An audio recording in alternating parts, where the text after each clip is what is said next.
Welcome to AppyPie Connect, a no-code platform that integrates the apps you use and automates your workflows. In this video we will integrate Google Sheets with Zoho Inventory to automate workflows between the two apps.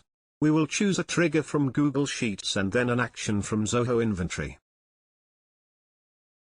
Please watch the video till the end.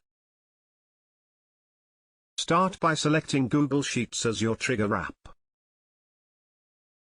Next, choose a trigger event. This is the trigger event that will initiate the flow in Connect. Select the one that will fit your needs. Now select Zoho Inventory as your action app. Next, choose an action event. This is the event that will initiate the flow in Connect.